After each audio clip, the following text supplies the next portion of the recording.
بسم اللہ الرحمن الرحیم۔ ناظرین، وی لاگ نمبر ہے 250 اور آج اس کی پہلی قسط ہے اور پیج ہے 522۔ سیرت النبی کی یہ بک ہے اور آج کا یہ چیپٹر ہے عمرہ قضا۔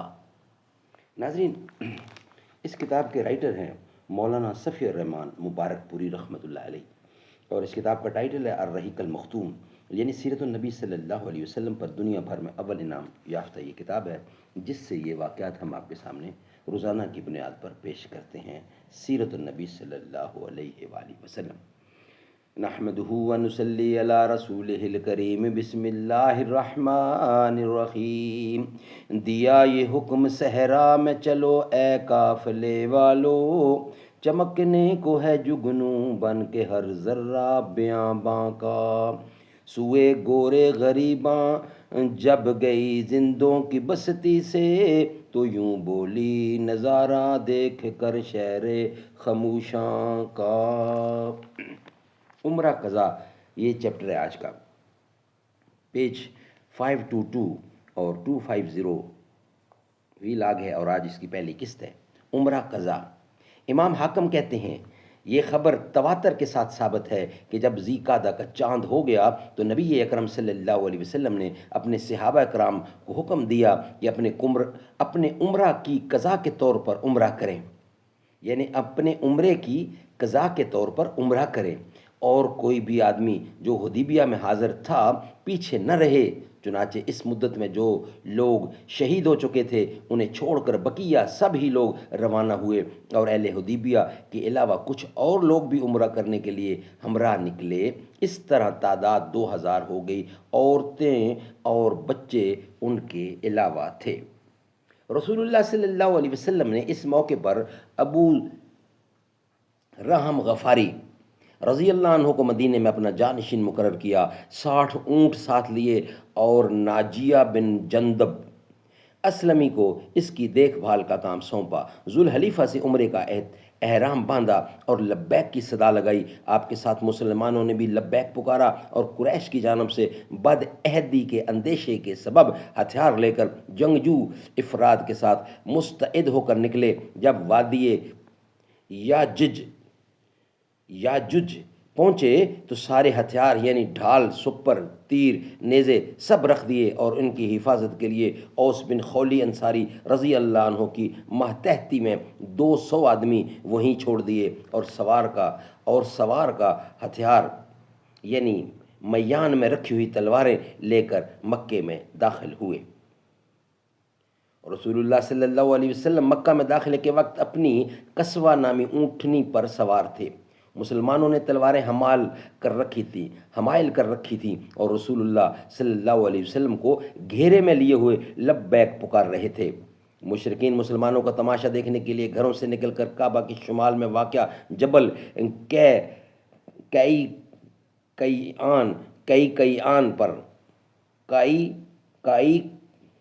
پر جا بیٹھے۔ انہوں نے آپس میں باتیں کرتے ہوئے کہا کہ تمہارے پاس ایک ایسی جماعت آ رہی ہے جسے یثرب کے بخار نے توڑ ڈالا ہے۔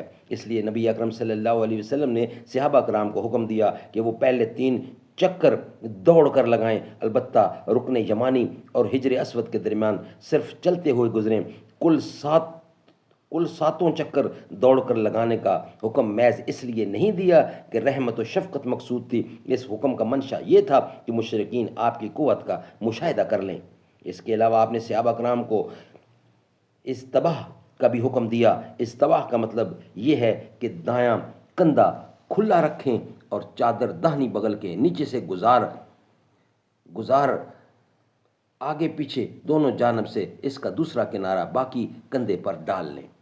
رسول اللہ صلی اللہ علیہ وسلم مکے میں اس پہاڑی یعنی گھاٹی کے راستے سے داخل ہوئے جو حجون پر نکلتی ہے۔ مشرکین نے آپ کو دیکھنے کے لیے لائن لگا رکھی تھی۔ آپ مسلسل لبیک کہہ رہے تھے، یہاں تک کہ حرم پہنچ کر اپنی چھڑی سے حجر اسود کو چھوا، پھر طواف کیا۔ صحابہ نے بھی طواف کیا۔ اس وقت حضرت عبداللہ بن رواح رضی اللہ عنہ تلوار حمائل کیے ہوئے رسول اللہ کے آگے آگے چل رہے تھے اور رجز کے یہ اشعار پڑھ رہے تھے: کفار کے پوتو، عربی ہے، میں اس کا اردو ترجمہ آپ کے سامنے رکھ رہا ہوں۔